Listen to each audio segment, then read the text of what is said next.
नमस्कार दोस्तों, स्वागत है आप सभी का। और एक भर्ती निकल करके आई है भारतीय पशुपालन विभाग की तरफ से। ये रिक्रूटमेंट निकाली गई है, बात करेंगे इसके बारे में। जी हाँ, अच्छी खासी भर्ती है। अगर मैं बात करूँ सीट के मुकाबले तो 2826 total seat all over India के कैंडिडेट आवेदन कर सकते हैं। मेल और फीमेल सभी को एलिजिबल है। इस वीडियो में हम लोग बात करेंगे किस किस पोस्ट के लिए वैकेंसी निकल कर आई है, भर्ती किस किस पोस्ट के लिए आप आवेदन कर सकते हैं, कितनी सैलरी है और कैसे सिलेक्शन प्रोसेस होगा। और सबसे अच्छा बात मैं आपको बताऊं, अगर आपको घर बैठे एग्जाम देने को मिले तो इससे अच्छी भर्ती फिर क्या हो सकती है। जी हाँ, घर बैठे आपको एग्जाम देना है और जो सिलेक्शन का क्राइटेरिया है वो एग्जाम पे ही होगा। तो आगे समझिए कैसे क्या करना है। 2826 भारतीय पशुपालन निगम लिमिटेड। अब क्या होता है ये डिपार्टमेंट? जनरली आप लोगों ने देखा होगा गांव वगैरह में पशु से रिलेटेड प्रशिक्षण दिया जाता है, लोगों को स्वरोजगार के लिए प्रोत्साहित किया जाता है, कुछ क्लासेस वगैरह होती है। तो जो प्रशिक्षण देते हैं उस पद पर भर्ती ये निकाली गई है, चाहे वो डेयरी का फील्ड हो, पशु से रिलेटेड काम वगैरह हो। प्रशिक्षण केंद्रों में ये पोस्ट है, आपको इस पोस्ट पे आपको भर्ती निकाली गई है। जनरली ये फॉर्म 28 जनवरी से चालू हो चुका है, 5 फरवरी तक आप इसमें आवेदन कर सकते हैं। आवेदन जो होगा वो आपका ऑनलाइन के माध्यम से होगा और वेबसाइट का लिंक मैंने नीचे डिस्क्रिप्शन बॉक्स में दिया हुआ है। आप वहां से इस फॉर्म को सीधा मतलब भर सकते हैं ऑनलाइन के माध्यम से। इसका नोटिफिकेशन भी मैंने अपने टेलीग्राम चैनल पे दिया हुआ है, वहां से आप इस नोटिफिकेशन को निकाल करके पढ़ सकते हैं क्या क्या है। आगे बात करेंगे एजुकेशन और एज के बारे में। ये अप्लाई डेट बहुत इंपॉर्टेंट है, ध्यान दीजिएगा। बहुत कम समय है, 3 दिन इधर है 5 दिन उधर है, मतलब 8 से 9 दिन का मात्र आपको समय दिया जा रहा है। इसी के बीच में आपको अप्लाई कर देना है। अप्लाई करने के ठीक 1 महीने के बाद आपका एडमिट कार्ड वगैरह भी जारी होगा। एडमिट कार्ड जारी होगा तो उसके बाद क्या होगा नहीं होगा आगे वीडियो में बात करेंगे। एजुकेशन और एज की बात करेंगे तो सबसे पहले पोस्ट जानना जरूरी है। देखिए, एक है केंद्राधीक्षक का पोस्ट जो सबसे अपर लेवल में है, जिसको अगर हम लोग इंग्लिश में कहें तो सेंट्रल सुपरिटेंडेंट जिसको कहते हैं केंद्राधीक्षक। जैसे कोई एक केंद्र खुला, उसका जो मेन इंचार्ज होंगे और केंद्राधीक्षक होंगे। इसमें एज जो है ना वो 25 से 45 साल, कम से कम 25 होना चाहिए, ज़्यादा से ज़्यादा 45 साल तक। ये सभी कैंडिडेट के लिए है। अगर एजुकेशन की बात करेंगे तो ग्रेजुएशन, नॉर्मल ग्रेजुएशन होना चाहिए। आप किसी भी सब्जेक्ट से किए हुए कोई दिक्कत नहीं है, ग्रेजुएशन कम से कम चाहिए। और सीट अगर बात करेंगे तो 314 टोटल सीट है। और अगर आपकी सैलरी की बात करेंगे तो 18,000 रुपये की सैलरी आपको प्रति महीने मिलेगी, प्लस 3,000 रुपये आपको गाड़ी का भत्ता मिलेगा। ठीक है, और गाड़ी का जो भी आप 2 व्हीलर यूज कीजिए या 4 व्हीलर, 3,000 रुपये प्रति महीने आपको भत्ता दिया जाएगा। ये भत्ता डिपेंड करेगा आपकी परफॉर्मेंस पे। ठीक है, उसके बाद बात करते हैं असिस्टेंट सुपरिटेंडेंट, जिसको हम लोग सहायक केंद्राधीक्षक कहते हैं। अब देखिए, ये जो सहायक केंद्राधीक्षक है ना, ये केंद्राधीक्षक के अंदर में काम करेंगे। जैसे लोगों को अपने जो भी आपने कार्यक्रम चालू किया है प्रशिक्षण के लिए, इसमें लोगों को जोड़ना, लड़कों को, नए नए युवकों को, युवतियों को जोड़ना प्रशिक्षण के लिए 6-6 महीने का कोर्स वगैरह करवाना होता है। आपने देखा होगा एक कौशल विकास प्रशिक्षण केंद्र जो चलता है, उसी के अनुसार इनका कार्य भी रहेगा। और इसमें अगर एज की बात करेंगे तो 21 से 40 साल तक एज होनी चाहिए असिस्टेंट सुपरिटेंडेंट के लिए। 21 साल कम से कम और 40 साल ज़्यादा से ज़्यादा। अब ये जो एज का कट ऑफ होगा ना, ये फॉर्म का लास्ट डेट 5 फरवरी है। इस दिन तक आपका कंप्लीट हो जाना चाहिए। 21 साल से कम नहीं होना चाहिए, 40 साल से ज़्यादा नहीं होना चाहिए। और यहाँ पर केवल 12th पास मांगा गया है, कोई एक्सपीरियंस का जरूरत नहीं है। केवल अगर आप 12th पास आउट हैं तो 628 टोटल सीट है, इस पर आप आवेदन कीजिए। 15,000 की सैलरी आपको मिलेगी। ये हो गया। उसके बाद बात करेंगे ऑफिस असिस्टेंट, जो कि कार्यालय सहायक होता है। सहायक का मतलब कार्यालय से रिलेटेड जो भी ऑफिशियल वर्क वगैरह होता है, ये सब कार्यालय सहायक के अंदर आएगा। इसमें जो एज है वो 21 से 40 साल मांगा गया है, कम से कम 21, मैक्सिमम 40।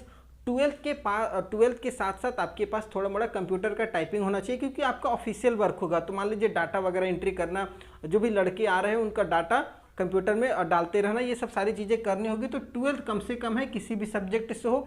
314 टोटल सीट है और 12,000 की सैलरी आपको मिलेगी। ये समझ में आ गया होगा। आगे बात करते हैं ट्रेनर प्रशिक्षक की, जो प्रशिक्षण देंगे और जिनका काम होगा प्रशिक्षण देना। ये अपना मतलब क्लास लेंगे वगैरह। तो 21 से 40 साल इनकी एज मांगी गई है और आपका कम से कम डिप्लोमा होना चाहिए, एग्रीकल्चर में हो या फिर डेयरी के फील्ड में हो, और उसके साथ साथ कम से कम 3 साल का एक्सपीरियंस आपका होना चाहिए ट्रेनर के रूप में। अगर आपने प्राइवेट से कहीं से भी ट्रेनर वगैरह का कोई प्रशिक्षण लिया हुआ है और अगर आपके पास प्राइवेट में एक्सपीरियंस भी है तो भी आप एलिजिबल हैं। 942 टोटल सीट है और 15,000 की सैलरी आपको मिलेगी, ये इंपॉर्टेंट है। उसके बाद बात करेंगे एमटीएस की। जी हाँ, मल्टीटास्क स्टाफ, जिसमें कार्यालय की साफ सफाई करना, पानी वगैरह का व्यवस्था करना, ये सब सारी चीज़ें जो थे जो एक व्यक्ति कई सारे कामों को कर सके, एमटीएस, जिसमें कम से कम 21 से 30 साल के एज के कैंडिडेट आवेदन करेंगे। यहाँ पर एजुकेशन मात्र 10th पास आउट कैंडिडेट मांगा गया है। और सीट की बात करेंगे तो 628 टोटल सीट है। और अगर सैलरी की बात करेंगे तो 10,000 रुपये प्रति महीने आपको सैलरी मिलेगी एमटीएस के लिए। देखिए, अगर नॉर्मल में बात किया जाए ना तो आपके लिए ये बेटर है। अगर आपकी एज वगैरह निकल रही है तो आप इस फॉर्म को जरूर भर सकते हो। हाँ, अगर आपके पास चांस है, एज है, तो आप किसी और एग्जामिनेशन की तैयारी कीजिए। लेकिन अगर आपको लग रहा है कि आपके लिए ये सूटेबल है तो आप इस फॉर्म को जरूर भरिए। फॉर्म भरने का ऑनलाइन ही तरीका है, वेबसाइट का लिंक मैंने डिस्क्रिप्शन में दिया हुआ। आप फॉर्म भर देंगे, फॉर्म के लास्ट डेट के ठीक 1 महीने के बाद जिनका भी फॉर्म सेलेक्ट होगा, मतलब सेलेक्ट तो सभी का होगा, जिसका अच्छे फॉर्मेट में मतलब सारा कुछ व्यवस्थित होगा जैसा मांगा गया, उसके बाद आपके ईमेल आईडी और मोबाइल नंबर पे आपको एग्ज़ाम से रिलेटेड जो भी जानकारियाँ होंगी वो भेजा जाएगा। और एग्ज़ाम जो होगा ना वो ऑनलाइन के माध्यम से होगा, घर बैठे या आप कहीं भी किसी भी साइबर में जा कर के आपको लिंक दिया जाएगा ईमेल आईडी पे, उस लिंक पे जा कर के आपको एग्ज़ाम देना पड़ेगा। और एग्ज़ाम जो यहाँ पर है वो आप समझ लीजिए, जैसे केंद्राधीक्षक है और ये सेंट्रल सुपरिटेंडेंट, इनके लिए रिटेन होगा 50 नंबर का और इंटरव्यू भी होगा 50 नंबर का, मतलब टोटल इनका एग्जाम हो जाएगा 100 नंबर का। मैंने ऊपर में लिखा हुआ है रिटेन प्लस इंटरव्यू, उसके बाद टोटल 100 नंबर का। उसी तरीके से सहायक केंद्राधीक्षक की बात करेंगे, दूसरे नंबर की असिस्टेंट सुपरिटेंडेंट, इनके लिए भी टोटल 100 नंबर का एग्जाम होगा, 50 रिटेन 50 इंटरव्यू। कार्यालय सहायक की बात करेंगे, ऑफिस असिस्टेंट की, तो इसमें भी 50 का इंटरव्यू है, 50 का रिटेन है, टोटल 100 नंबर। प्रशिक्षक की बात करेंगे ट्रेनर की, तो इसके लिए भी 50 का रिटेन है, 50 इंटरव्यू, टोटल 100 नंबर।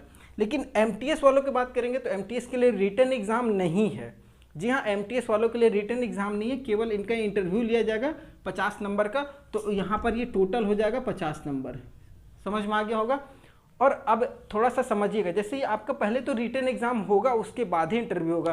तो जैसे रिटन एग्जाम जो भी आपका होगा ना, पहले इसको क्वालिफाई करना होगा। तो रिटन हर किसी के लिए 30 मिनट का ही होगा। अगर मान लीजिए आप केंद्राधीक्षक का फॉर्म भरे हैं, 50 नंबर का आपका रिटन है, तो 30 मिनट में आपको 50 सवालों का जवाब देना होगा।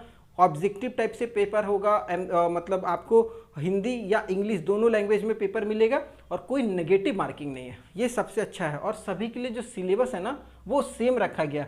जैसे यहाँ पर अगर मैं बात करूँ, हिंदी से आपका 8 सवाल देखने को मिलेगा 8 नंबर का, अंग्रेजी से 8 सवाल 8 नंबर का, गणित से 8 सवाल 8 नंबर का, विज्ञान से भी 8 नंबर का सवाल रहेगा, तार्किक जिसको हम लोग रीजनिंग वगैरह कहते हैं उससे आपका 8 नंबर का सवाल रहेगा, कंप्यूटर से 10 नंबर का सवाल रहेगा। तो आप समझ में सकते हैं कि इस सब्जेक्ट को थोड़ा सा ज़्यादा फोकस करना है। ये आपका सिलेबस हो गया। अगर मैं बात करूंगा तो कम से कम 60% नंबर लाना होगा, मतलब 50 नंबर का एग्जाम हो रहा है तो कम से कम 40 नंबर आपको पास करना है, पास करने के लिए लाना होगा। 50 में कम से कम 40 लेकर के, और बहुत सिंपल सा सिलेबस है। अगर यहाँ पर सिलेबस पूरा देखिएगा ना तो हिंदी में मुहावरा, विलोम शब्द और समानार्थक शब्द, पर्यायवाची शब्द, इस टाइप से। अंग्रेजी में एंटोनोमस, सिनोनिमस, गणित से आपको लॉस, प्रॉफिट, समय, दूरी और एवरेज वगैरह से सवाल आपको मिलेगा। विज्ञान से बात करेंगे तो अणु, आवर्त सारणी, तत्व वगैरह से सवाल आपको मिल जाएगा। तार्किक से, कैलेंडर से, एनालॉजी है, डायरेक्शन से सवाल है, इस तरीके से आपको मिलेगा। और उसके बाद अगर कंप्यूटर से बात करेंगे तो MS office, MS word, keyboard, hardware, software, इनसे सवाल आपको देखने को मिलेगा। कोई नेगेटिव मार्किंग नहीं है। अगर आप इस एग्जाम को क्वालिफाई कर जाते हैं तब आपका रिटर्न के इंटरव्यू के लिए बुलाया जाएगा। आप जैसे सेलेक्ट हो जाएंगे रिटर्न में, आपके मेल पर एक घोषणा पत्र दिया जाएगा। उस घोषणा पत्र को आपको 100 रुपये का स्टाम्प पेपर पे नोटरी वगैरह करवा करके लेकर के जाना है, तब आपका इंटरव्यू होगा। इंटरव्यू अगर आप पास कर जाते हैं तो आपका सिलेक्शन यहाँ पर कंफर्म हो जाएगा। हाँ, उससे पहले आपको फॉर्म भरना पड़ेगा। फॉर्म भरने में थोड़ा सा फ़ी वगैरह यहाँ लिया जा रहा है, तो थोड़ा सा फ़ी जो है ना वो डीमेरिट है, थोड़ा सा ज़्यादा लिया जा रहा है। जैसे अगर मैं MTS की बात करूँगा तो लगभग 470 रुपये के लगभग में फॉर्म फ़ी है। उसी तरीके से ट्रेनर में आपका 600 रुपये के लगभग में है, 500 कुछ रुपये है। किसी में 900 भी है। तो यहाँ पर थोड़ा सा फॉर्म फी ज़्यादा लिया जा रहा है। बाकी अगर कोई कन्फ्यूजन हो फॉर्म भरने को लेकर के तो कमेंट करके ज़रूर पूछ लीजिएगा। वीडियो पसंद आए तो चैनल को सब्सक्राइब कीजिएगा। फिर नए वीडियो मिलते हैं, तब तक के लिए जय हिंद।